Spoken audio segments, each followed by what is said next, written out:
stuudios on ajakirjanik Heimar Lenk. Eetris on tema autoriprogramm.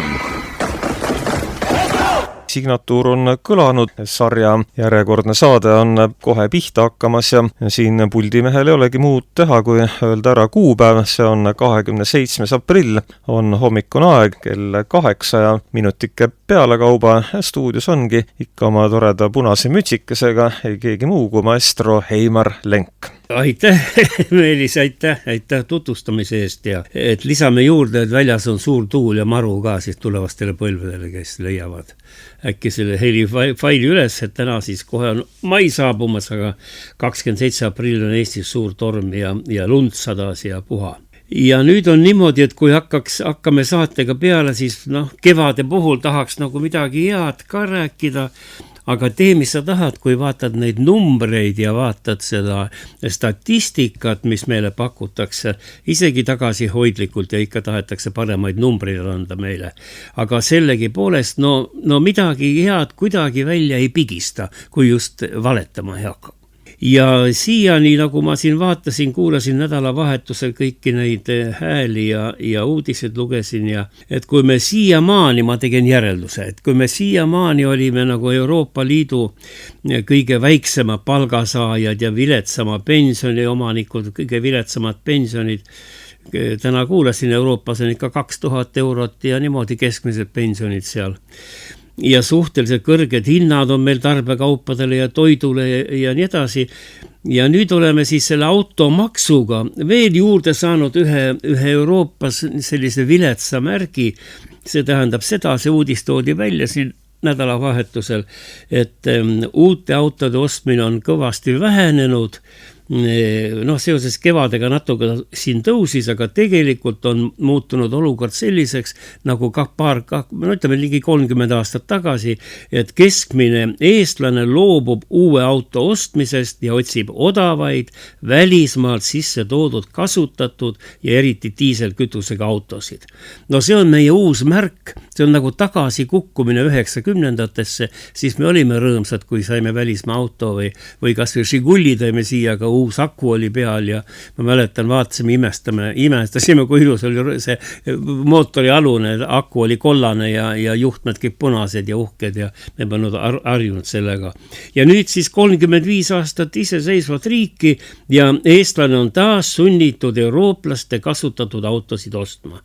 Ja teiselt poolt vaatan kasutatud riideid, me ostame siiamaani, et kuidas see 35 aastat on siis niimoodi läinud, et pole midagi nagu paremuse poole läinud. Raha napib lihtsalt rahval kaupade ostmiseks ja samal ajal siin nädalavahetusel Delfi ärileht või Delfi tuli välja hurjutamisega, et Eesti rahvas ostab liiga palju Hiina odavat kaupa.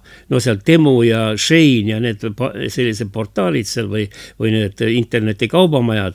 Ja tuli välja, et eelmise aasta jooksul kasvas siis kolmandatest riikidest, ütleme niimoodi siis põhiliselt ikkagi Hiinast ja Aasia riikidest meie internetipakkide arv 5 korda rohkem.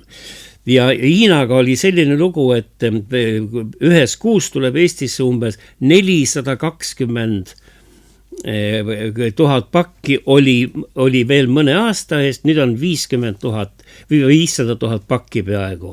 Aga numbrid on niimoodi, et praegu on 420 000 pakki, aga 2 aastat tagasi tuli 50 000 pakki. Nii et ma olen juba Põlvas siin vahel järjekorras olnud, et saaks automaadi kallale. Mitu inimest on korraga.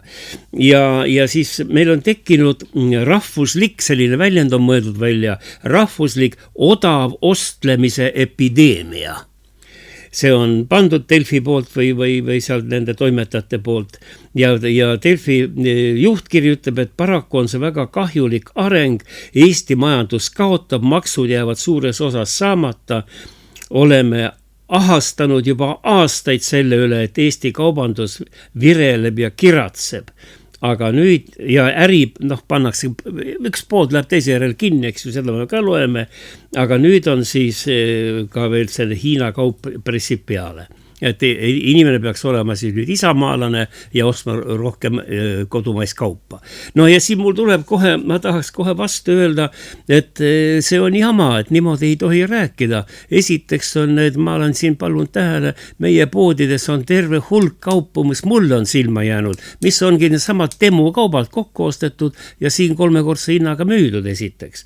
Aga teine asi, mis on veel tähtsam, meil see elatustase on ju suhteliselt madal, keskmine inimene on ikkagi suhteliselt vaene võrreldes muu maailmaga, Aasia või siin Aasia riikide või Euroopa Liiduga isegi võrreldes, eks ju. Aga raha on vähe, las siis inimene tunneb rõõmu sellest, et ta saab ka odav portaalist üksna kvaliteetset kaupa. Ma tean, siin mu sõbrad kingi kannavad ja naised ostavad kleite ja pesu ja puha ja kõike, mis seal on. Ja see kriitika, et Hiina kaup on väga vilets, see hakkab ajas maha jääma, sest need kaubad ei ole kaugeltki nii viletsad, aga las siis rahvas natuke tunneb ennast ka. Vaata, sa oled inimene, kui sa saad endale midagi lubada, aga temust tellides sa saad seda teha.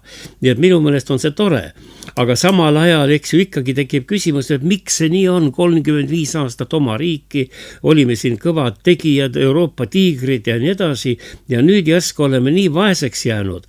Ja IMF-i prognoos tuli välja nädalavahetusel ja siin on niimoodi öeldud, see on jubedad sõnad isegi, kui kuuled, et meie Eesti riikide vahelises edetabelis meie Eesti lähemate aastate jooksul kaotab 5 kohta, kukub 5 astet madalamaks oma majanduse arenguga, mis on varem olnud.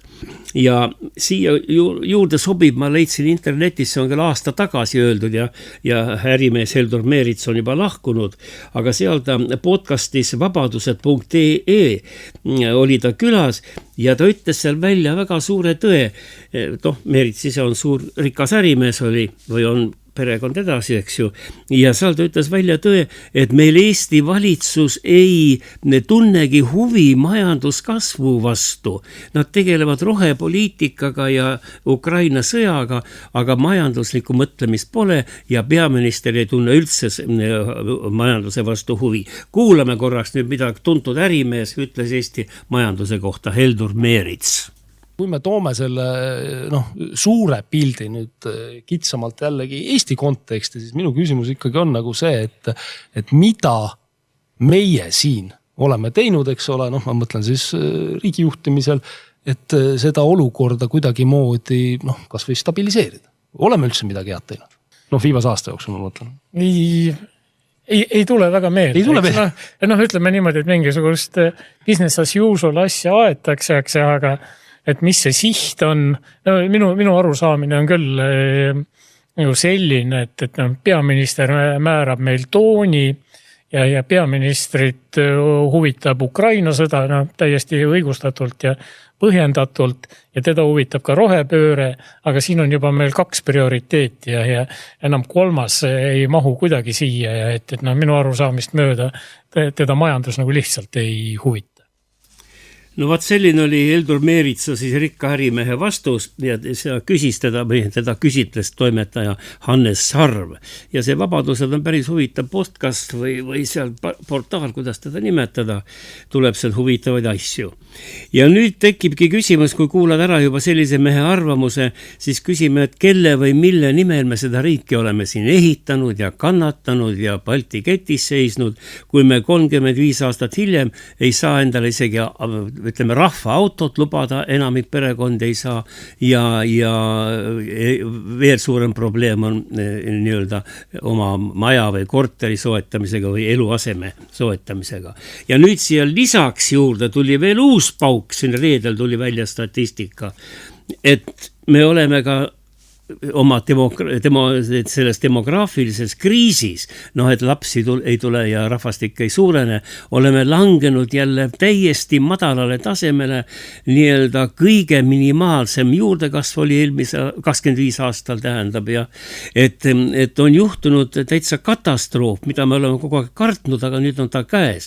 Ja Eesti on siis demograafilises kriisis, perekonnad ei sünni, lapsi ei sünni ja et isegi teadlased ei oska öelda, mida siis edasi teha. Ütle mulle, Meelis, sina oled kogemustega raadioajakirjanik. Mis sa arvad, et miks meil see siis elanikkonna kriis järsku niimoodi ikka süveneb ja süveneb, et kuidagi ei taheta siis seda pereelu elada ja kuidagi ei taheta lapsi saada ja see klassikaline peremudel nagu kaob ja vajub kuhugi unustuse hõlma. Mis sa arvad selle kohta? No eks sa ise oled siin juba vastuse enam-vähem ära seletanud, et vaesus majas põhimõtteliselt, ega odavad temukaubad ka ainult välja ei aita. Ma kardan, kelle taga on üks jagu tõesti majanduslikud probleemid. Inimesed on kainelt mõtlevad, et võib-olla ei saa hakkama, me ei ole ju Aafrika riik, kus siis mõtlematult tehakse endale 10 järglast ja siis vaatavad, et kuidas neid mööda maailma saaks laiali saata. Aga no see on terve Skandinaavia teema, ega see ainult Eestit ei puuduta. No see ei ole lohutus, terve maailma teema ta võib olla. Mitte maailma, vaid Skandinaavia, ma ütlesin. Skandinaavias võtsin, no seda küll, aga teised on ikkagi 10 korda suuremad meist ja no nad olid algselt juba suuremad. No muidugi aga no lõppude lõpuks me saime ju kõik nüüd laulva revolutsiooni tulemusena, nagu me nimetame ja arvame, saime siis vabaks ja saime oma riigi ja nüüd peaks olema ju kõik meil käes see, mille eest me seisime seal Balti ketis ja lauluväljakul ja aga mis siis nüüd juhtunud on? Tähendab, tegime riigi ära, aga valitseda ei oska. Aga liiga palju rännatakse välja ka, ega see ei ole ainult demograafia selles mõttes, et rohkem sureb, kui sünnib, et paljud lähevad ju niisama minema. Ja asendatakse muide sisserändajatega. No seda jah, aga on sul mingi parem seletus või?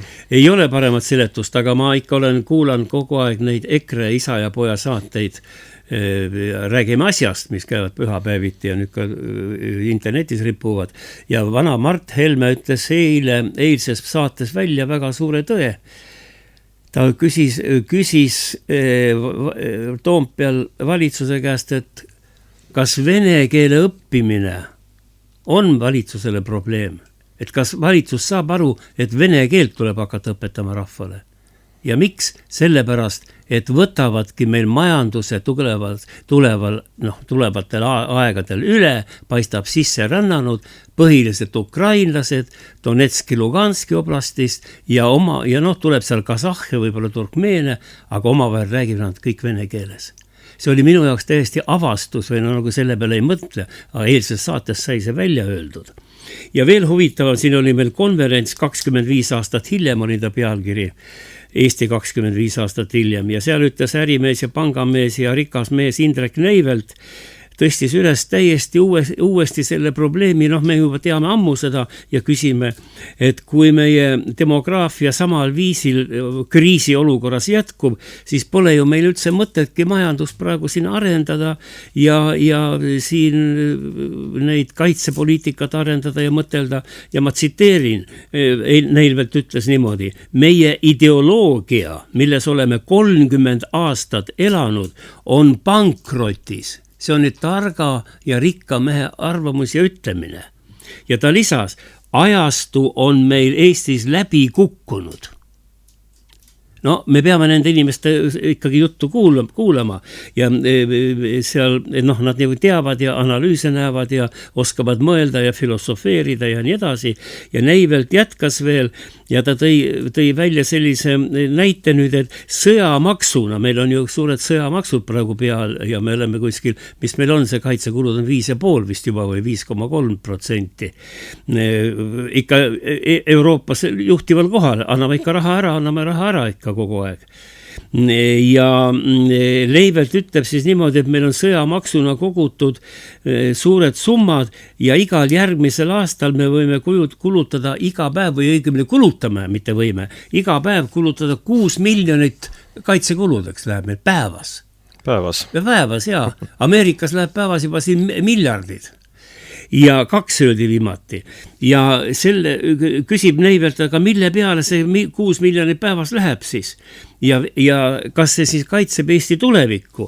Ja nüüd ta ütleb niimoodi, kui meie tulevikus lapsi pole, siis keda ta kaitseb? Ehk me peaksime, see on väga julge mõte, ma imestan, et pole kritiseeritud veel meie valitsuse poolt, ehk peaks sõjamaksu arvelt riigi tuleviku kaitseks hoopis uusi lastetoetusi ja lastefonde välja mõtlema, mitte mürske tootma, vaid lapsi ja perekonda aidata.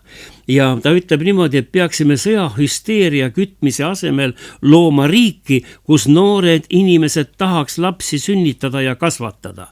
Ja eraldi toodi veel välja, et miks ei ole abielu meil moes. Üks arvamustoimetaja või üks arvamuse arvaja väga huvitava pealkirjaga tuli internetis välja, et Eesti mehed, miks te ei taha oma laste ema naiseks võtta? Mehed kardavad abielu, eks ju, lapsi oskavad teha, no see ei ole raske, nagu me teame, aga perekonda teha ei taha ja abielu kardetakse. Ja abielu on Eestis moest välja minev nähtus, no et abielu ei ole moes. Samal ajal ma tuletan meelde, et nõukogude ajal, kus minu noorus mööda läks, oli abielu väga hinnas ja ma siin võtsin välja ühe meile lõdvestamiseks nüüd siin saates, võtsin välja ühe nalja, mis niimoodi heatahtlikult oli abielu kohta tehtud. See oli siis Eino Baskin ja kui need olid need Eesti Raadio suured huumorisaated, siis seal see kanti ette ja see näitab seda, et abielu oli sedavõrd moodne ja sedavõrd rahvale läks korda, et võis ka nalja heita. Kuulame korraks, mida Eino Baskin ütles siis nõukogude aja lõpus, see oli siis seal kuskil 80ndate lõpus, Eesti Raadios ütles siis abielu kohta, et ei kuulujutud, ei riik ega sõprade vale arvamused minu abielu ei sega. Eino Baskin, kuulame. 2 sõpra saavad kokku, üks ütleb, kuidas elu läheb, mida kavatsed ka elus teha. Sõber ütleb, hakkan abielluma. Kellega? Roosiga Paidest, issand jumal. Roosis on ju viimane, kõik Paide mehed on temaga elanud. Läheb pool aastat mööda, sõbrad saavad uuesti kokku. Kuidas läheb? Hästi, abiellusin. Kellega? Roosiga Paidest. Ulpeast ma ütlesin sulle, see on viimane lits. Mis asja sa teed? Kõik Paide mehed on temaga elanud. Tead, ma käisin Paides, uurisin maad. Ega see Paide linni väga suur ole. Et sellised naljad olid siis Vene aja lõpus meil ja heatahtlikud ja teravmeelsed, et abielu oli moes, aga abielu praegu moes enam ei ole. Ja selle sama teema kohta ja üldse majanduse kohta ilmus üks minu meelest väga huvitav artikkel Postimehes, no tuntud kasvatusteadlane Tiiu Kuurme, tema on hästi selline terava ütlemisega ja suure analüüsivõimega naine ja ta võttis siis sõna ja noomis, et Eesti poliitikud, no ta uuris ka, et miks meil asjad niimoodi viltu veavad, et Eesti poliitikud tegelikult, kes on rahva poolt valitud ja on pandud siis palgale, et nad seal siis valitsuses istuksid ja Riigikogus istuksid, ei täida oma põhiseaduslikku kohustust. Ja milline see kohustus on, aga põhiseadus ütleb, et poliitikud peavad tagama rahvale heaolu. Heaolu peab olema riigis, aga meil ei ole seda. Ja Tiiu Kuurme ütleb, et me liigume suure hooga kuristiku poole. Ma nüüd tsiteerin seda tarka naist, kuulame. See tuleb nüüd jutumärkidest tsitaat, mida Tiiu Kuurme ütleb. Kuidas on juhtunud, et meie maa on valinud teekonna, mille tunnusjoonteks on aastaid Euroopa suurim inflatsioon ja majanduslangus, üha kallimad esmatarbekaubad, üha kallim energia, katastroofiliselt langenud sündimus. Ja seda teed jätkatakse kindlameelselt, minnakse edasi. Börsile viidud energiahinnad tõusid esimest korda lakke juba Kaja Kallase valitsuse ajal. Aga miks me oleme börsil, küsib Tiiu Kuurme ja jätkab. Meile seda ei öelda. Teised maad toetavad oma ettevõtlust ja oma inimesi, aga Eesti mitte. Meie muudkui maksame kalleid elektrihindu. Ja edasi veel Tiiu Kuurme kirjutab ja pärast seda kõrget elektrihinda järgnevad ulatuslikud pankrotid, vaesumine, tootmislangus, mida hakkavad saatma maksutõusud, ehkki valijatelt ei ole keegi nende maksutõusude kohta mandaati saanud. Aga energiaettevõtted saavad superkasumeid. Eesti majandus kasvaga langeb miinusesse. Petitsiooniga koguti, ütleb Tiiu Kuurme, ligi 100 000 allkirja toiduainete käibemaksu langetamiseks. meil on üks Euroopa kõrgemaid käibemaksu toiduainetele. Aga Tiiu Kuurme ütleb, et 100 000 allkirja, aga need paberid lendasid Riigikogus prügikasti. Keegi pole sellega tegelenud. Ja edasi ta jätkab. Eesti sündimus on langenud katastroofiliselt. Perekonnad elavad vaesuses, aga regionaalminister meil karneerib seda kohutavat olukorda teatega, et tuleb kehtestada maakonnaliinidel sõidutasu ka lastele ja pensionäridele. Ja Tiiu ütleb veel edasi, siin paar lauset ma veel loen, poleks lootagi, et samasuguse staatuse võiks koolides saada teema, tähendab, ta räägib nüüd praegu, et haridusministeeriumis tuleb järsku meil käsk soolisi vähemusi ja soo muutmise võimalusi õpetada lastele kõvasti. Aga perekonda ja normaalset perekonda koolis ei õpetata, ütleb Kuurme. Ja nüüd ma võtan veel kokku, mis ta ütles siin. Miks see kõik nii on, küsib nüüd kasvatusteadlane. Ja Tiiu Kuurme vastab, võim on meil puutumatu ja rahvaga kõnelemise kohustust meie võimul ei ole. Saadikut tagasi kutsuda rahvas ei saa. Erakorraliste valimiste esile kutsumine on seaduse abil peaaegu et võimatu. Meie elame kui suveräänide feodaalriigis, kus laastamistöö looduses, majanduses ja kodaniku rahakotis ning võimu eliidi samaaegne priiskamine ei tunne piire. Kõik on üle piiride läinud.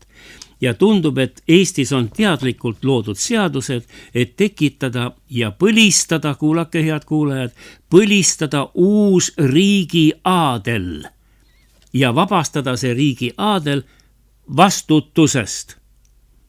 Ja seadused ei lubagi rahval oma saatuse kujundamises kaasa rääkida. Kõrgeima võimukandja võimalused mõjutada, rahvas on kõrgem võimukandja, tal ei olegi võimalusi, kuidas siis meie valitsust mõjutada. Ainuke võimalus on üle 4 aasta käia siis valimistel ja Tiiu Kuurme ütleb, ka see, kuhu kodaniku hääl päriselt valimiste ajal läheb, on praeguse valimisseaduse järgi üsna segane. Tekib küsimus, kui paljud parlamendi liikmed Eestis on üldse rahva poolt valitud. Kas need numbrid on kõik õiged?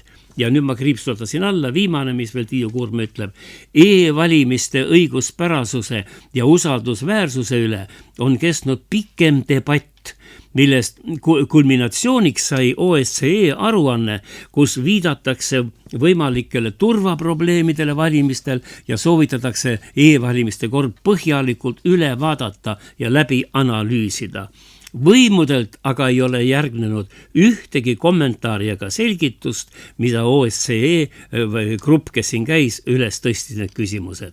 Ja miks siis teised riigid peale Venezuela seda suurepärast süsteemi ei kasuta, küsib Tiiu Kuurme. No mina vastan talle veel või lisan juurde, et peale Venezuela kasutab e-valimiste süsteemi ka Venemaa naaberriik ja seal ma ikka kuulan, või vaatan YouTube'is need Vene kommentaatoreid, seal kiidetakse e-valimiste süsteemi lausa taevani. Ja vaat niimoodi ongi nüüd see lugu, et räägib aus Eesti naine, teadlane, haridusteadlane, ise kõrgelt haritud naine Tiiu Kuurme ja küsib, et olukord on ülitõsine, aga mida siis teha? Ja rahvale sõna ei anta ja rahvas ja targad mehed kaasa rääkida ei saa. Televisioonis, raadios ja nendes kanalites esinevad vaid ühed ja samad näod, kes on kõrgelt kinni makstud ja mitte midagi nagu ei suuda teha selle olukorra muutmiseks. Kuulame nüüd samal teemal. Raadio 7, see on see usuraadio, huvitav raadiokanal, ma ikka kuulan teda aeg-ajalt. Ja seal on ka keskhommiku saade, mis on siis Keskerakonna poliitikute poolt nagu ellu kutsutud. Ja seal viimases saates, Keskhommik on saate nimi, see on igal kolmapäeval, soovitan kuulata.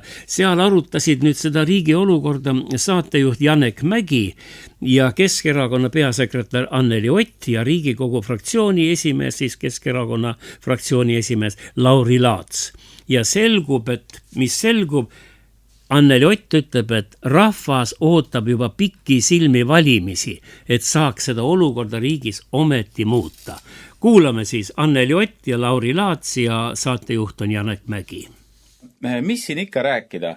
Eestist on kõik inimesed ära põgenenud, ukrainlased ka lahkuvad, lapsi ei sünni, pandi suur tabel eile Aktuaalses Kaameras seina peale, iive on umbes, ma ei tea, 6-7 tuhande inimese võrra miinuses, 15 000 surma, 9 000 sündi suurusjärgud, mis toimub? Ja tegelikult see rändesaldo on negatiivne Eesti jaoks, on veel järgnevalt märk sellest, et tegelikult Eestis tehtud poliitilised otsused on need, mis on inimestelt võtnud igasuguse lootuse tulevikuks. Ja see on see, mis on tegelikult noortele inimestele tegelikult otsuste tegemisel väga oluline. Kas nad näevad seda perspektiivi või nad ei näe. Ja täna me näeme seda, et kui sa võtad ükskõik mingise meediakanali, võtad ajalehe lahti, ainult negatiivsed uudised. Et mul just siin ühel rahvakohtumisel tuli naisterahvas ütles, et ta ootab nii valimisi, et ta ei jõua enam seda aastat ära oodata, et see valitsus muutuks. Ja see näitabki seda, et inimestel igasugune kannatus hakkab katkema, aga noored on need, kes teevad otsused. Nemad lähevad minema, nemad teevad valikud, nad otsustavad, et lapsi ei sünni ja siin ei saa riik hakata hurjutama või rääkima sellest, kuidas see on meie ühiskondlik vastutus ja me kõik oleme sellega seotud. Olemegi seotud, aga oleme seotud läbi nende otsuste ja läbi keskkonna kujundamise noorte jaoks. Lauri, millal sina siis välismaale kolid? Ei, praegu veel plaani ei ole, et ma siiralt loodan, et järgmine aasta märtsikuus me saame olukorda paremaks teha läbi selle, et inimesed teevad õiged valikud valimiskasti juures ja tõesti Reformierakond koos oma satelliiterakondadega saadetaksegi varumeeste pingile. Aga see, mida me näeme, on tegelikult ju praeguse valitsuse, kelle eesotsas on Reformierakonna nii-öelda töövili. Ja me oleme sellest ju Riigikogus pidavalt rääkinud, meelde tuletanud, aga miskipärast Reformierakonna juhtivad poliitikud sellest aru ei saa. Ja see on iseenesest probleem, et aru ei saa, et ei ole inimestel rohkem usaldust nende vastu ja kõik need tegevused, mis seal valitsus tehakse ja ellu viiakse, et need rohkem ei kõneta mitte kedagi tegelikult. Ja see üleüldiselt tekitabki sellise nii-öelda olukorra, kus inimestel ei olegi rohkem seda kindlustunnet ja rääkimata sellest, et toimetuleku küsimus on teravalt üleval ja kõik ka uuringud ja küsitlused näitavad seda. Ja vaatamata sellele, kui me oleme küsinud lugupeetud peaministrit või siis teistelt ministrit, et kas teil on mingisugune plaan ka, et sellest olukorrast välja tulla, sellepärast arvud ju näitavad seda, siis ei ole mitte mingisugust plaani.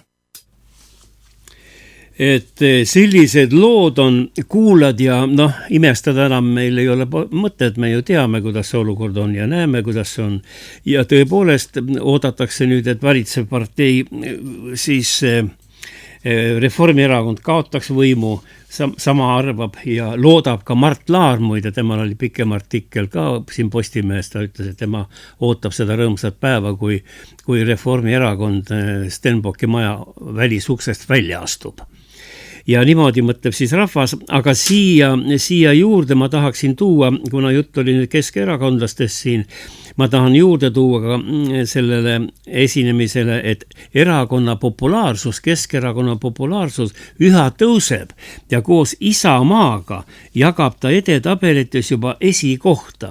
Nii et nad on praegu enam-vähem võrdse toetusega nii Isamaa kui Eesti Keskerakond ja me teame, et nad on Tallinnas ka ühises valitsuses. Ja lisaks näitab veel Ühiskonnauuringute instituudi ja see firma Norstat Eesti uuring, et valitsejad, nüüd on see värske uuring ja täitsa ehmatavad numbrid muidugi jällegi andmed, et see uurimus näitab, et valijad eelistaksid näha peaministri ametis Keskerakonna esimeest Mihhail Kõlvartit.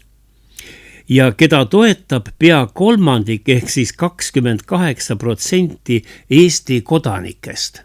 See uurimus on tehtud Eesti kodanike vahel, kes siis valida Riigikogu saavad ja seal on nii venelased kui eestlased koos kõik võetud ja ligi kolmandik juba tahab siis Kõlvartit peaministriks. Ja Isamaa esimeest Urmas Reinsalu eelistab 24%, nii et Kõlvart 28%, Urmas Reinsalu 24%. Ja kolmandal kohal on EKRE esimees Martin Helme 16%-ga. Ja siin tulebki nüüd välja juba, et hakkab nagu kujunema mingisugune muster järgmisteks valimisteks. Praegu Keskerakonna ja Isamaa ühist riigivalitsust juba kommentaatorid päris nii-öelda, no mitte avameelselt, aga ütleme vabalt juba sellest räägivad, et paistab, et sinna poole see asi kuidagi kipub. No minu meelest peaks seal kindlasti olema juures ka EKRE veel, sest EKRE juhid Mart ja Martin Helme, eriti Mart Helme, vanem Helme, on ikka äärmiselt minu meelest sellised sobilikud inimesed riiki juhtima oma laialdaste teadmiste, kultuuritaustaga ja no neid on alati huvitav kuulata ja need otsused, mis tehti, kui oli Keskerakond koos sellega EKRE-ga võimul omal ajal, siis tehti päris häid tulemusi selle valitsusega Eesti jaoks. Ja nüüd selle valimiste jutu või selle populaarsuse jutu jätkuks ma tahaksin kohe tulla edasi, et tähtsa päeva teema juurde, et kaitsepoliitika, mis on juhtunud valitsuse juhtimisel tehtud kaitsepoliitikaga, et hämmastavad lood on. Ja kõigepealt ma alustaksin sellest, kohe tuleme ka isikute juurde, alustaksin sellest, et kaitsevägi, nüüd ma loen jälle reede või neljapäeval loen lehtedest ja uudistest, et kuulan, et kaitsevägi kaevab ikka suure hooga Setomaale 10 kilomeetrite pikkuseid tankitõrjekraave ja rajab ka veel betoonist punkreid. Me oleme Meelis sinuga mitmel korral sellest rääkinud, et kas see on ikka õige nüüd neid kraave ja punkreid teha. No kraab on küll muide selline, et kui seal juhuslikult nüüd mõni inimene satub sinna, ma mõtlen meie oma eestlane siin, ja kui sinna kukkud, ega sealt välja ei rabele. See on niivõrd kallakuga tehtud, vesi on põhjas võib-olla, nii et siis madalas vees uppud ära ka või nälgid ära seal sees, et sealt välja ei saa. Aga muidugi on selle kohta väga kelmikaid kommentaare kirjutatud, et noh, kraavid on, vesi tuleb sisse, küll on hea, saab suvel rahvas käia suplemas. Ja nüüd ma tahan sinu käest kuulda, sa oled selle kandi inimene siin sündinud, elanud, et kas sina ka arvad, et praegu siis need kaitseväe kraavid ja tankitõrje, need prismad, eks ju, betoonist, et kas tõesti ikka veel meie kaitseväe juhtkond mõtleb, et tulevad Vene tankid siis üle piiri ja kukuvad sinna kraavi siis või? Mis sa arvad? Iga päev räägitakse, et tänapäeva sõjad käivad droonidega, siis ma arvan, et see on küll rohkem ikkagi niisama toreduse pärast kaevatud, et midagi teha, sest mis need ekskavaatorid ikka tühja peaks seisma. Et ega neist väga palju abi ei ole. Sa ütlesid, et rahvasuu räägib, et seal saab ujuda, kui vett riiki täis saab. Mina olen kuulnud, et nendele kraavidele on antud rahva pärimuses hoopiski kurja kuulutavam nimi ehk kaevatakse ühishauda. Kellele? No mina ei tea, kõigile meile. Ühishauda valmis, jah. No mina pole seda väljendit veel kuulnud, aga no tõepoolest, no me ju näeme, mis toimub Ukrainas, me näeme, mis toimub seal Iraanis praegu ju. Kus see tankid on? No Ukrainas ikka on mõni tank. No praegu veel on mõned, aga muide tanki lahingutest suurt ei räägitagi ju. No pole vist väga mõtet, jah. Ja kas me oleme siis nüüd jälle nii maha jäänud ja muide siia juurde sa väga pehmed väljendad ennast muidugi, see on ka tore, aga siia juurde, et me alles nüüd 4. aastal, kui sõda läheb juba 5. aastat. Nüüd siis teeme ja ma ei tea ja siis sinna maaomanikega vaieldakse ja kas tohib teha ja ei tohi teha ja siis, kas siis tõesti tank tuleb täpselt sealt, kuhu see kraav kaevati? No ta ei ole jah, aga pikk see kraav ilmselt. No aga maanteed on ka olemas ikka veel. No pealegi on olemas ju sellised jõgede ületamissillad, mis käivad niks-naks lahti, et tuled kraavi juurde, lased sillakese üle ja polegi mingit küsimust. No muidugi sealt ja punkrid, no ma ikka mõtlen kogu aeg, kes sinna väevõimuga punkrisse pannakse. Püss käes lased läbi pilu nagu esimese maailmasõja. Ja siis tank tuleb ja teeb selle pulbriks ja seal all välja ei saa. no ei tulegi tank, teeb droon selle pulbriks kõigepealt. Ei, see on ikka vapustav, aga siin on ka kommentaarid selle uudise kohta kohe. No ega mina ei ole ka mingi sõjaekspert, ega ma ei oska selles suhtes väga kaasa rääkida. Ei no, aga sa oled siit kandi inimene. Mis ta loeb, siis minul näiteks ei ole punkrit, kuigi lapsepõlves meil sõbrapoistega ikka oli plaan, me kaevasime ka metsa igaks juhuks, tahtsime siukest väikest punkrit teha, et kui sõda peaks tulema, see on hea peitu minna. No siiamaani ei ole tulnud, näed, ilma asjata kaevatud.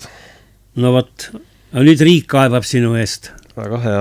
See on ikka hoolitsus. Niigi palju kasu riigist. Ja siis on niimoodi, et sa siis tanke ei karda, ma saan aru. Ei, ma eriti ei karda, jah. No nii see on ja siia kohta on ka kommentaare muidugi väga palju. Üks on selline näiteks, ma loen ette. Eriti hästi aitavad sügavad kraavid ja punkrid droonide vastu. Ütleb üks mees, eks ju. Ja teine ütleb, et selge see, et tankiga enam keegi ei sõdi, aga keegi sai ju jälle pappi meil Eestis ja nii tulebki linnuke kirja panna ja kraavid valmis kaevata.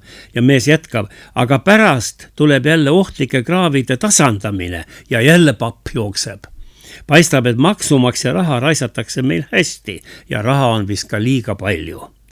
Et see on ikkagi vapustav jah, kuhu see raha läheb praegu ja kui sa kuuled, siis meil olid juhtumid siin ju, droonitõrjet sisuliselt ei ole. Seda pole keegi teinud, muidugi me ei tea, mida nad seal välja praegu, no võib-olla midagi oli juba tehtud, aga argielu näitas, et mingisugust, me isegi ei suutnud neid jälgida ja tähele panna, millal nad tulid üle piiri või tulid nad siit piiri seest või väga, väga tõsised küsimused. Aga muidugi asi läheb veel hullemaks, kui me loeme nüüd viimast kaitsepolitsei aastaraamatut ja Eesti Ekspressi, siis me oleme ka sinuga Meelis ühes saates siin varem või paaris saates nimetanud, et kuidas meil kaitseväe juhataja Herem ja Kusti Salm kaitseministeeriumist pani putke ja erafirmadesse suurt raha teenima. No nüüd on see teema tõstetud päevakorda, tuleb välja, et isegi kaitsepolitsei ülem on selle koha pealt sõna võtnud, et see on nagu riigile kuidagi kahtlane ohtlik, no kuidas teda nimetada, operatsioon või olukord. Ja siin on nüüd niimoodi, et terve hulk tippametnikke ja kaitseväelasi on viimasel paaril aastal läinud riigisektorist ja siis kaitseministeeriumist ja riigikaitse investeeringute keskusest läinud üle kaitsetööstusesse. Ja nende hulgas on inimesed ja õigemini enamik nende hulgas on inimesed, kes suuremal või vähemal määral enne riigitööl olles otsustasid, milline sõjatehnika on tarvis osta, millistele sõjatehnika erafirmadele raha tuleb anda ja kuidas moodi seda euroraha siin niimoodi siis firmadele kantida, võib-olla pole ilus sõna siin kaitsepoliitika juures öelda, aga siis põhiline firma on siis Frankenburg, kuhu raha on läinud ja Eesti Ekspress nüüd nimetab siia inimesi, kes näiteks kaitseministeeriumist on jalga lastud 2024. aasta lõpus siin.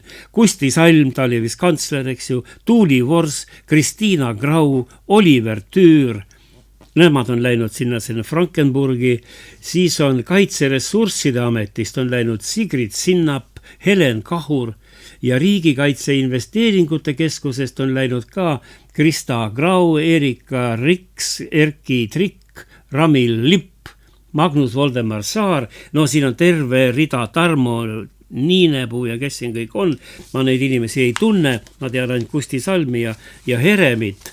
Ja nemad siis lasid jalga, muide Herem läks ju niimoodi, et päevapealt ütles, et ma olen minema. Eraellu tema on väsinud ja peab ennast rohkem perekonnale pühendama. Ja kaitsepolitsei juht Marko Pallosson ütles eelmisel nädalal seda, kui see aastaraamatut tutvustati see oli üle-eelmine nädal vist, kui me tänasest päevast arvestame, et nad on täheldanud riigikaitsega seotud juhtivate ametikohtade puhul pöördukse efekti. No seda on viimasel ajal kasutatud, seda sõna pöördukse efekt. See tähendab seda, et inimene asub tööle valdkonda või ettevõttesse, mille suhtes ta alles ise äsja riigi ametnikuna hanke või muid otsuseid tegi ja raha suunas. Nii et vaadake, kui peened süsteemid on. Täna oled sa kantsler, annad sellele Frankenburgile või mõnele teisele firmale seal, ma ei tea, no 20 miljonit igaks juhuks ja homme lähed siis ise neid miljoneid sinna kasutama. Ja samal ajal sul jäävad alles kõik need sidemed oma endiste kolleegidega ja järgmisel aastal või mõne kuu pärast võid uuesti küsida riigilt raha oma firmale. Pluss on veel see, et sa läksid ära ju erafirmasse, mis on ka rahvusvaheliselt siin, läksid ju meie riigi saladusega, nii ma ei tea, kui palju meil need saladusi muidugi on. Ja minule tuleb meelde veel see, kuidas, ma ei tea, kas Meelis sa mäletad, Hain Rebas oli meil kaitseminister, ta oli väliseestlane, Rootsist tuli siia ja siis puhkes. On see nimi sul? Nimi on küll meeles, aga et mis minister ta oli, seda ma küll poleks ilma sinuta mäletanud. Vaata, tema oli kaitseminister, meil on kaitseministeerium, ameeriklased tegid selle sõjaministeeriumi nüüd, eks ju. No me võiks ka ümber muuta ikka. No, kõlaks jõulisemalt. No meil on ikka soliidselt, me kaitseme, eks ju, me ei ole sõjardid. Aga nemad Trump ei kartnud ja pani kohe sõjaministeriks hekseti seal ja nüüd see Hain Rebas, tema oli meil kaitseminister, ma mäletan väga hästi seda ja seda aega. Ja siis tuli Pullapäe kriis järsku puhkes ja kaitseminister põgenes Rootsi, vaatas, asi läheb kahtlaseks ja Tallinna sadamas andis lahkumisavalduse autojuhi kätte ja autojuht tõi ta kaitseministeeriumisse ja mees oli lahkunud. See episood on kirjas ajalehtedes, et see oli täielik reetmine, sõja ajal oleks selline kaitseminister maha lastud muidugi, aga ma arvan, et siin praegu ka meie mehed, kes siin üle on hüpanud, ma nimetaksin ikkagi nii, selle teo puhul on ikka suur korruptsioonilõhn juures, aga kuna see on kaitsesfääri tegu, selline must tegu, siis on see ikkagi minu meelest karistamisväärt, aga me sinnamaani ei lähe. No kommentaar näiteks selle kohta. See lugu paistab ju täiesti läbi, kõik need salmid, palmid ja heremid kleepusid meepoti külge, et sealt raha saada. Ja niimoodi siis on ja kuulame selle kohta väga hästi rääkisid kahekesi abielupaar Anti ja Evelin Poolamets. Nemad on mõlemad Riigikogu liikmed ja nendel on internetisaade Vaba sõna ja nad seal arutasid seda asja väga tõsiselt ja jõudsid ka järeldusele, et see on ikkagi täiesti on see ikkagi korruptsiooni järgi niimoodi lõhnav, kuigi Martin Herem, Kaitseväe endine juht, ütles, et nüüd on meie maine ära rikutud, tuleb välja, et me kõik oleme pätid ja kaabakad, ütles ta. Herem tsitaat, mina olen nüüd siis raamatus, kus nimetatakse riigi vaenlasi. Et ma olen nüüd Kaitseväe juht, on meil riigi vaenlane. Vaata, kui huvitavad arengud on, aga ma ei kuule, et meedia peale Eesti Ekspressi sellega väga oleks tegelenud raadiosaated, aga ainult alternatiivmeedia, alternatiivsed internetiväljaanded. Ja kuulame Anti ja Evelin Poolamets, mida nemad arvasid siis kaitsepoliitika juhtivate tegelaste käitumise kohta. Tegelikult ongi väga suur probleem hetkel, et nii-öelda kaitsetööstuse koorekiht, meie väljaõppinud spetsialistid enam ei teeni Eesti riiki, vaid nad lähevad eraettevõtlusesse. Kõige populaarsem koht tõesti, nagu sa ütlesid, on see Frankenburg ja tegemist ei ole mingi üksikjuhtumiga, vaid see nagu laiem trend. Ja mida kaitsepolitsei aastaraamat välja tõi? Ta tõigi korruptsiooni ohu kui välja sellega, et nüüd siis seesama eraettevõtte Frankenburg hakkab oma endiste kolleegide käest taotlema neid riigihanke tingimusi ja osalema riigihankes, et kui saada raha lihtsalt toetust kaitsetööstuse fondidelt, sest nüüd on niimoodi, et 100 miljoniline fond on ju tehtud kaitsetööstuse toetuseks. Aga enne imet kõigepealt siis hakatakse supsutama neid, kes on just tulnud Kaitseministeeriumist nagu Kusti Salm, kes on just tulnud Kaitseväe juhataja kohalt nagu Herem, siis riigi kaitseinvesteeringute keskuse juht jooksis Frankenburgi, Margus Valdemar Saar, sealt tuli relvastuse kategooria juht Ramil Lipp üle ja siin on ikka pikk nimekiri, terved skeemid, et kuidas see ülejooksmine käib, et see on ju nii magus ärivaldkond. Hoiatus on, et ta võib öelda, et otsused võivad juba mõjutatud olla juba sellel ajal, kui see kõrge riigiametnik töötas riigiametil, mitte erasektoris, et lõi nähtavasti teatud võib-olla tingimused, milles ise töötas välja näiteks riigihanke tingimused. Näiteks relvastuse osas on need hästi spetsiifilised nõuded. Ja tegi kõik need ettevalmistused ära ja siis läheb siis sinna erasektorisse ja käsi pikalt, et nüüd ma tulin raha järele ja kui see ei ole korruptsioon, ma ei tea, mis asi see korruptsioon üldse on. Et me nimetame seda korruptsiooni ohuks. Kui kaitsepolitsei aastaraamatust tuuakse see oht välja ja aga tuletame meelde, kuidas Martin Herem korraga pani Kaitseväe juhataja ameti maha. Täiesti ootamatult ju ütles, et tema läheb nüüd linde uurima, et talle aitab, tema läheb pensionile, kusjuures tuli täiesti ootamatult. Minu meelest ta ei läinud pensionile. Ja tegelikult just nimelt riigisektoris on ta tohutute kuludega saanud väga suure kogemuse hariduse. Ta võiks mingisugusegi töö võtta, eks, kaitsevaldkonnas, aga ei. See jutt lillede ja liblikate osas ei vastanud sugugi tõele, see oli kohe ette näha, et joostakse äri ajama. Ikkagi vapustavad lood, kallis rahvas, kes te meid praegu kuulate, jutt ei ole ju mitte mingisugustest bussifirma või metsatööstuse meestest, kes vahetavad töökohti. Jutt on ju Kaitseväe juhatajast, Kaitseväe juhist, kõrgetest Kaitseväe riigiametnikest, Kaitseministeeriumi kantsleritest. No see lihtsalt ei mahu pähe, et ühes riigis eriti veel siin suure sõja ohu künnisel, nagu me räägime, kohe läheb sõjaks ja tehakse selliseid otsuseid. Lihtsalt minnakse, kuhu jäi siis see südametunnistus, kuhu jäi see isamaalisus, et mina kaitsen Eesti riiki, ma ei lähe kuhugi. No kui niimoodi oleks Winston Churchill öelnud ka, et ma lähen nüüd eraettevõttesse, hakkame mürske tootma ja ma saan veel rikkamaks, kui ma olen. No seda ju juhtu tõsiste meeste puhul. Tähendab, tuleb välja tõsiseid mehi pole, kes niimoodi mängivad oma enda riigi kaitsmisega. See pole lihtne asi, need on sõjaväe auastmetega mehed, keda peaks tegelikult kõik võtma vastutusele selle eest. Oleks päris sõjaolukord, oleks nad muidugi kas maha lastud või kinni pandud, kui nad reedavad oma riigi ameteid, olles ise pagunikandjad.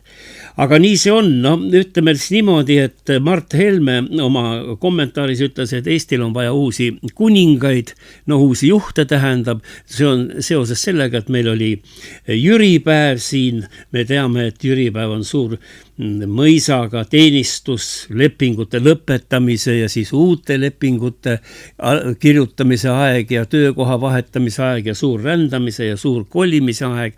No täpselt sama nagu praegu meie kuuldud loos, mis puudutas Heremit ja Kusti Salmi ja samamoodi, nendel oli ka omad jüripäevad. Aga samas jüripäev meenutab meile ka väga viletsad rahva, ütleme, majanduslikku olukorda, millega seoses tekkis jüriöö ülestõus. Nii et ajaloos on see päev väga tähtis olnud, see oli 23. aprill, jüripäev ja jüriöö ja selle taustal nüüd mõtiskleti ka praegu tänase poliitika kohta ja kuulame. Uut jüriööd oleks meile vaja, kirjutati sel nädalal internetiportaalides. Uusi juhte oleks vaja ja kuulame, mida ütles selle kohta jällegi tark mees, Riigikogu saadik Mart Helme jüriöö ülestõusu ja Eesti tuleviku kohta. Väga huvitav lähenemine. Ja vot Jüri ülestus on meile ka selles mõttes meie rahvusliku mälu üks maamärk ja väga selge maamärk ja eestlust ja eestluse kestmist ja eestluse vabaduse iha ja eestlaseks olemise tahte väga selge väljendus. Ja sellisel kujul ma arvan praeguses olukorras, kus jällegi järjekordne kollaborantlik eliit püüab meist teha mingisuguseid sootuid ja vikerkaarevärvilisi ja kõike võõrast kinni maksvat sõna otseses mõttes pärisorjade massi. Selles kontekstis see Jüri öö omandab uuesti selle sama tähenduse, et lõpuks me ei lase ikkagi ennast maa põhja tallata, paljaks röövida, ümber rahvastada. Koolides õpetatakse kõiki teisi keeli rohkem kui oma emakeelt. Eesti keele tunde praktiliselt enam ei ole. Eesti õige keelsus, Eesti õige kiri, need on nagu mingisugune niisugune, see pole oluline, kirjutage kokku või lahku või suure või väikse tähega, mis tähtsust sellel on? Sellel pole mingit tähtsust. See on tegelikult selle sama ülejooksnud, oma rahva reetnud eliidi, liberaliseerunud, globaliseerunud eliidi kokkumäng oma rahvustunde, oma rahvusidentiteedi vaikseks lahustamiseks ja hävitamiseks. Ja me ei tohi sellega nõus olla. Ja Jüri ja ülestõus on siin kohal meile maamärgiks. Ja need 4 vanemat, 4 kuningat ja nende 3 sulast, kes sakslaste poolt Paides surnuks raiuti reeturlikult, sõnamurdlikult, alatult, on ju märtrid. Nad on märtrid ja me ei mäleta neid kui ohvreid, me mäletame neid kui inimesi, kes läksid oma rahva eest seisma ja alatult mõrvati. Ja nüüd me peame täpselt samamoodi mõtlema, et need, keda praegune peavool alandab, solvab, süüdistab, eelkõige loomulikult putinismis, tegelikult need on meie kuningad praegu. Need on need kuningad, keda püütakse nüüd mitte mõõgateraga mõrvata, aga siis sõnateraga mõrvata. Ja inimesed, saage sellest aru. Ja te saate sellest muidugi aru, tihtipeale võib-olla natuke hiljem kui peaks, aga te saate aru, need, keda sõnateraga püütakse praegu mõrvata, on tegelikult märtrid ja meie uued kuningad. Nii et jääme uusi kuningaid ootama. Samal ajal üks uudis ületab teist, üks plahvatab kõvemini kui eelmine ja sellel nädalal nüüd lõhkas minu meelest täiesti sellise granaadi uudispommi ka vandeadvokaat Paul Keres. Ja tema ütles telesaates välja, et pidevalt Eestis kuulatakse pealt 10 000 inimesi. No need on tema sõnad. Ja ma tsiteerin veel, jälitatakse ju mitte ainult kahtlustatavaid, vaid ka neid inimesi, kes kahtlustatavatega suhtlevad, ehk nendega meilivahetust peavad või telefonikõnesid teevad. Neid inimesi ei teavitatagi sellest, et neid kuulatakse pealt. Olgu need siis kas advokaadid või nende kaitsjad, kaebaluste kaitsjad, ja täpselt arvu, kui palju inimesi tegelikult pealt kuulatakse, seda me isegi ei tea. No seda ei ütle mingi tänavalt inimene, kes asjaga kursis pole, see on vandeadvokaat Paul Keres, eks ju, kes teab, et iga sõna, mis ta ütleb välja, tuleb selle ees ka vastutada ja kui ta julgeb öelda, et meil pidevalt kuulatakse pealt 10 000 inimesi, no mitte korraga muidugi, eks ju, keda hetkel on vaja, siis paneb see väga-väga mõtlema ja sellele Kerese nii-öelda avastusele või ütleme ühiskonna teadvustamisele lisas omalt poolt juurde tema kaitsealune Parvel Pruunsild, kes on jälle nüüd, et me oskaksime need inimesi õigesti hinnata, kes on sõltumatu selles mõttes, et ta on rikas, ta on haritud, ta on tark ja oskab nagu seda elu ja ühiskonda hinnata ja nüüd see Parvel Pruunsild ütles, et kommunikatsiooni ettevõte tähendab Telia on selle nimi. no on ka teisi meil, eks ju, Elisa ja mis need on, et ettevõte Telia on täiesti ebaseaduslikult oma klientide andmeid edastanud ja jumal teab, kellele edastanud. Ja edasi veel Pruunsild ütleb, et kapol on täielik vabadus jalutada Telia klientide andmebaasides ja kuulata pealt või tagantjärele kuulata iga meie riigi elaniku telefonikõnesid. Et no see on ikkagi vapustav, mis meil toimub, eks ju, kui hakkad mõtlema ja siin veel siis Pruunsild ütleb veel juurde, selline õigusetus, nahaalsus ja karistamatus, millega toimetavad kapo ja prokuratuur, on tegelikult väga õõvastav. Ja ta ütleb, et ma pole selle peale varem tulnudki, mis Eestis toimub, aga praegu on meil kõik täpselt nii, nagu Orwelli teosest 1984. Need sõnad kuulusid siis Parvel Pruunsillale, tema on seal uurimise all vist siiamaani ja tema kaitsja on vandeadvokaat Paul Keres. Ja nad tõid välja või näitavad valgust ühele kohutavat suurele mädapaisele, et Eestis võib igat ühte rahulikult salapolitsei minna ja kuulata, mida sa rääkisid. Ja kui me hakkame nüüd meenutama oma lähiminevikku, siis kui me Nõukogude ajast välja tulime, siis mis meil olid põhiloosungid? KGB saab meid jälitada, iga inimese jaoks on toimik, kõik on luubi all, kõike kuulatakse ja jälitatakse pealt.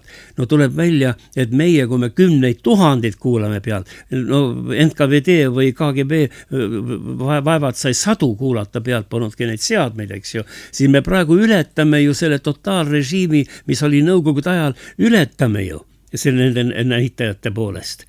Ja no ausalt öelda, minul on see uskumatu, et niimoodi tuleb ka asi välja ja siis need telefirmad või need kommunikatsioonifirmad, telefonifirmad, siis rahulikult annavad juurdepääsu, mitte seda, et seal on küsimus selles, et mitte see, et kapo küsib ühe inimese kohta, näiteks seal mingi Toomas Põldoja kohta, et mis mees ta on, aga talle on vaba sissepääs, ta võib kõiki korraga vaadata, muide mõni kapolane võib ka oma armukest seal piiluda, vaadata ja talle siis õigel ajal koht kätte näidata. Et no see on absoluutselt lubamatu, aga näete, mis meil toimub.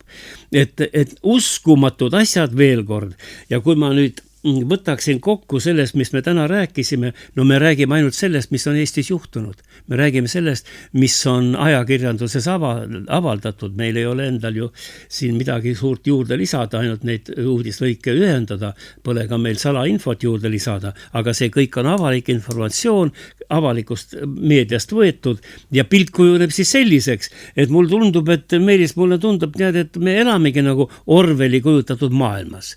Ja kuigi see 1984 oli kirjutatud, ma lugesin seda mitu korda siin omal ajal, ta oli ju nii bestseller, seal on kirjutatud nagu siis selle Nõukogude režiimi kohta, siis praegu selle raamatu põhitõed absoluutselt iseloomustavad ka lääne ühiskonda praegu ja meie Eestit, nii et siin pole midagi imestada enam. Ja mul on niisugune tunne, et olemegi Orwelli kujutatud maailmas, kui me võtame siis nüüd kokku, millest me täna rääkisime. No vaatame, majandus on üks nõrgemaid Eestis, Euroopa Liidu riikide hulgas, kasvu niipea ei ennustata, meil pea kõige viletsamad palgad ja pensionid, kuid ühed kõrgemad hinnad Euroopa Liidus, rääkimata eluaseme hinnad, tänane uudis oli, et osa kinnisvara hindu on Tallinnas kõrgemad, kui on Helsingis ja Soomes.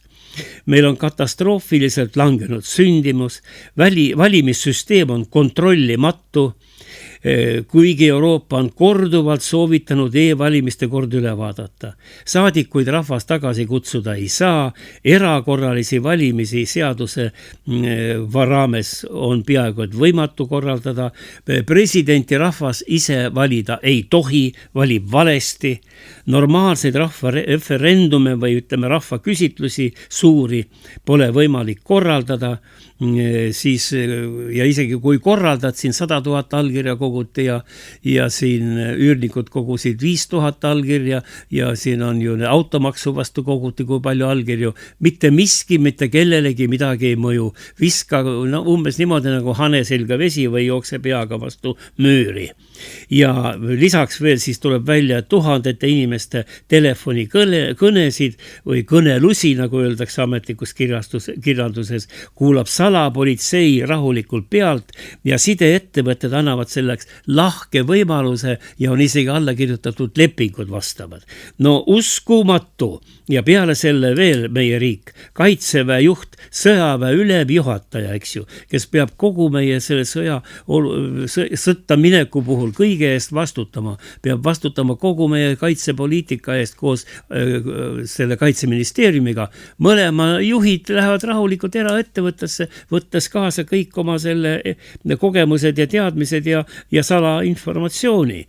Ja droonide ja rakettide ajastul, eks ju, me kaevame tankitõrje kraave ja majandusmehed tunnistavad, et riigina oleme läbi kukkunud, aga valitsus jätkab rahumeeli valitsemist, nagu ei olekski midagi juhtunud ja minimaalse rahva toetusega. Nüüd oli veel huvitav, siin oli uudis meile, et Putini toetus rahva seas on langenud ja tuuakse number 70 peale, 78 peale ja Trumpi toetus on 34%. Aga uudis on sellest, et Putini populaarselt langes. Vaat samasugune info on meil iga päev meile sisse, teda nagu pressitakse ja kõige hullem ongi asja juures see, et valitsuse liikmed tulevad jälle Riigikogus infotundi, räägivad blä, du ja 2 küsimust saad esitada ja on sellega kõik. Küsitakse, et miks meil asjad niimoodi on. Peaminister tuleb, naeratab natuke ja siis ütleb niimoodi, te saite asjast valesti aru ja rahulikult valetab sulle näkku. Üks näide muide, ma leidsin internetist. 4 aastat tagasi tollane Reformierakonna peaminister Kaja Kallas vastas EKRE fraktsiooni liikme Riho Breiveli küsimustele ja ütles, et tema valitsus, siis Kaja Kallas ütles, peab väga lugu inimeste privaatsusest ja õigusest kaitsta oma andmeid. Ja tuleb välja, et siis Kaja Kallas isa Siim Kallas on kirjutanud isegi ühe suure dokumendi või sellise õpetuse, kuidas Eestit tuleb valitseda ausalt ja igaühega arvestada ja mingit pealt kuulamist ei tohiks olla ja nii edasi ja nii edasi. Ja selle küsimusele vastamise all Kaja Kallas siis rahulikult ütles, et minu valitsus, minu valitsus on ikkagi teenib Eesti rahvast. Ja siis kui küsiti, et mis tähendab minu valitsus, et meil on ikka meie valitsus, siis Kaja Kallas otse julges öelda, aga ma ei öelnud niimoodi. Kuulame seda helilõiku, Kaja Kallas ja minu valitsus, see on siis tema lõpuaastal tehtud Riigikogu salvestus Riigikogu saalist. 1995. aastal kirjutas Siim Kallas kodanike riigi manifesti ja kus ta siis ütles, ma pooldan ja taotlen riiki, mis ei valitse püha ja kõikvõimsana kodaniku üle, riiki, mis ei vaata kodaniku kapi taha ega roni magamistuppa, rääkimata juba lastetoast. Riiki, mis ei sori enesest mõistetavusega kodaniku rahaasjades ega jälgi tema pangaarvet. Ma taotlen riiki, mille kodanikud on loonud iseenda jaoks, mitte riiki, mis armu poolest kas sallib või ei salli oma kodanikke. Miks olete teinud peaministrina riigi, mis vaatab kodaniku kappi ja kapi taha? Vastupidi, minu valitsus ja ka erakond peab väga lugu inimeste privaatsusest, õigusest kaitsta oma andmeid, samuti kodanike riigi manifestile kirjutan ma 2 käega alla ja kõikidest nendest põhimõtetest oleme lähtunud ka olenemata sellest, kas me oleme opositsioonis või kanname valitsusvastutust. Lugupeetud juhataja, hea peaminister, ma ei pea heaks tooniks, kui te Riigikogu puldist ütlete minu valitsus. See on meie valitsus, mida teie juhite. Aitäh. Kõigepealt ma ei öelnud minu valitsus, ma ütlesin valitsus, et ma tõesti ei kasuta selliseid väljendeid, vaid ikkagi valitsus. Minu valitsus ja ka erakond peab väga lugu inimeste privaatsusest, õigusest kaitsta oma andmeid, samuti kodanike riigi manifestile kirjutan ma 2 käega alla. Minu valitsus ja ka erakond peab väga lugu inimeste privaatsusest, õigusest kaitsta oma andmeid, samuti kodanike riigi manifestile kirjutan ma 2 käega alla.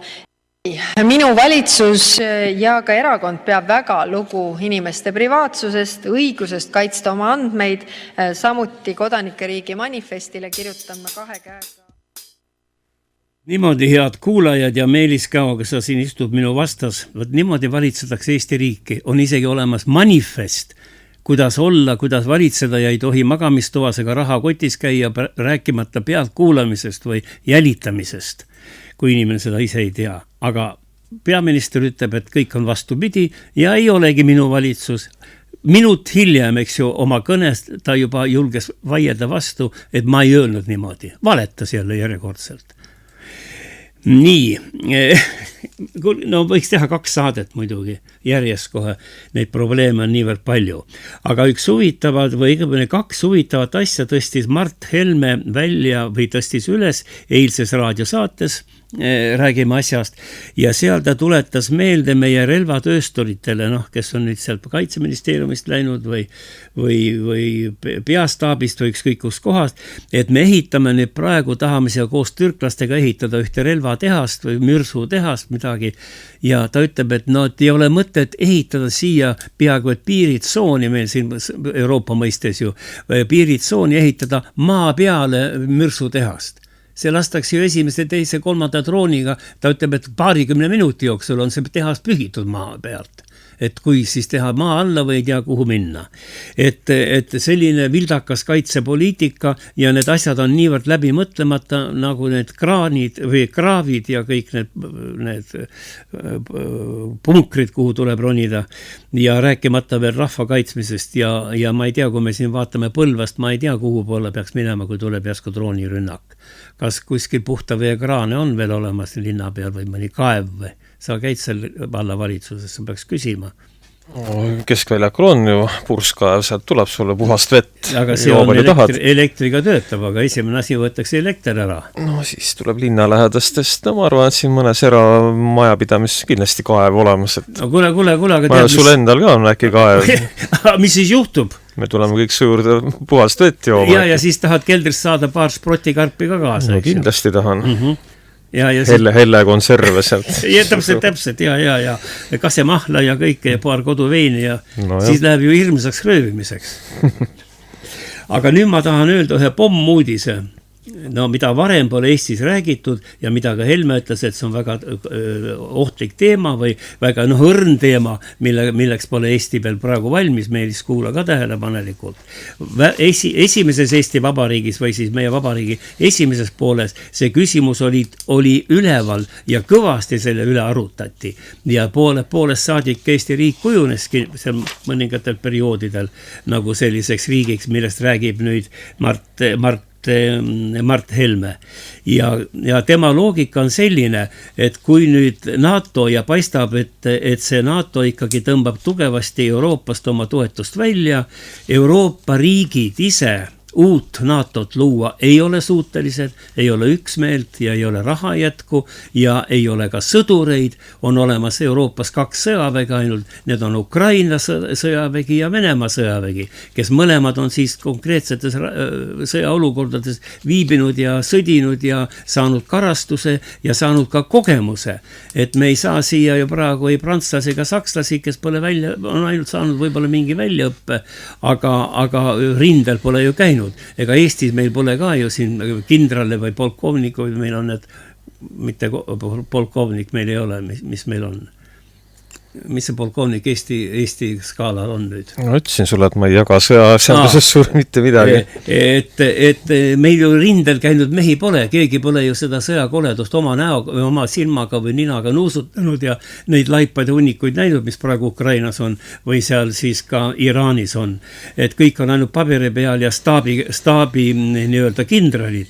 Et siis 2 armeed jääbki siia ja Helme ütleb niimoodi, et sellest ka sõjast, mingisugust sõjast Venemaa vastu Euroopa ei suuda nagu alustada, sest seda sõjaväge ei ole. Peale selle pole ju peale Prantsusmaa pole ka tuumarelva, aga prantslastel on ka ainult 24 lõhkepead minu teada ja Venemaal on 5000 lõhkepead.